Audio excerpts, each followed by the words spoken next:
ക്രിസ്തുവിൽ എത്രയും സ്നേഹം നിറഞ്ഞവരെ, വചനയാത്രയിലേക്ക് ഏവർക്കും സ്വാഗതം.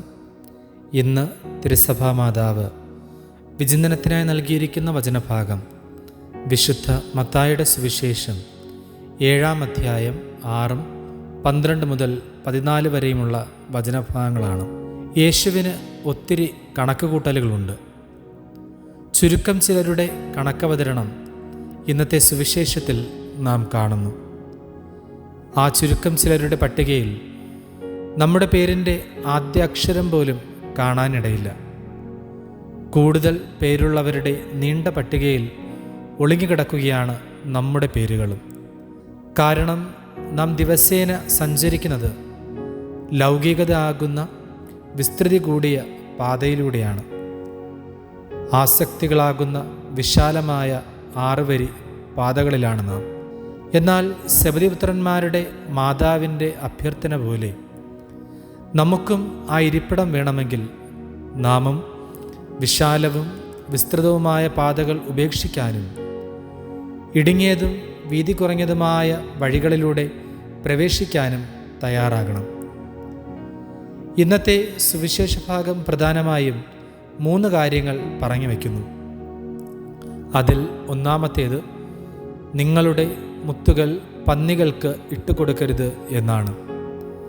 കാരണം പന്നികൾക്ക് നല്ലതെന്തെന്നോ ചീത്ത എന്തെന്നോ അറിയില്ല.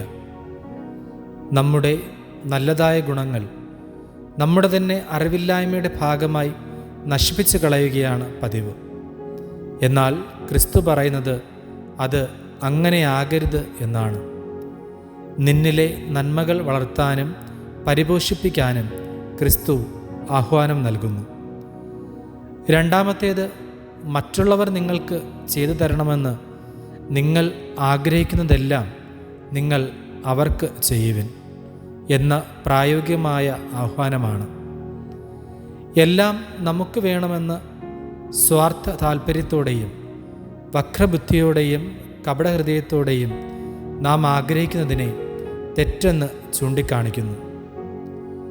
മൂന്നാമത്തേത്, നമുക്ക് നിത്യജീവൻ്റെ കവാടത്തിൽ പ്രവേശിക്കാൻ അവിടെ നൽകുന്ന ഉപദേശം വാതിൽ ഇടുങ്ങിയതും വഴി വീതി കുറഞ്ഞതും ആയത് തിരഞ്ഞെടുക്കാനും അതാണ് ജീവനിലേക്ക് നയിക്കുന്നതെന്നും. സ്നേഹം നിറഞ്ഞവരെ, ഇക്കാര്യങ്ങളൊക്കെയും പ്രത്യേക പരിശീലനത്തിൻ്റെയോ പ്രത്യേക സാഹചര്യ അനുഷ്ഠാനങ്ങളുടെയോ അകമ്പടിയില്ലാതെ ചെയ്യാൻ സാധിക്കും എന്ന് നമുക്കറിയാം. അതിന് ക്രിസ്തുവോളം ചെറുതാകേണ്ടി വരും. അവിടെ സ്നേഹത്തിന് മാത്രമേ അവസരമുണ്ടാകൂ. മറ്റൊന്നിനും ഔദ്യോഗിക സ്ഥാനങ്ങൾ അവൻ നൽകുന്നില്ല. നമ്മുടെ ഏവരുടെയും ഉള്ളിലുള്ള സ്നേഹത്തിൻ്റെ കനലുകൾ സമൂഹം മുഴുവൻ പ്രകാശിക്കട്ടെ. ഒന്നുമില്ലെങ്കിലും കനൽ ഒരു തരി മതി എന്നാണല്ലോ സാമൂഹ്യ വാചകം. ദൈവം നമ്മെ സമൃദ്ധമായി അനുഗ്രഹിക്കട്ടെ. ആമീൻ.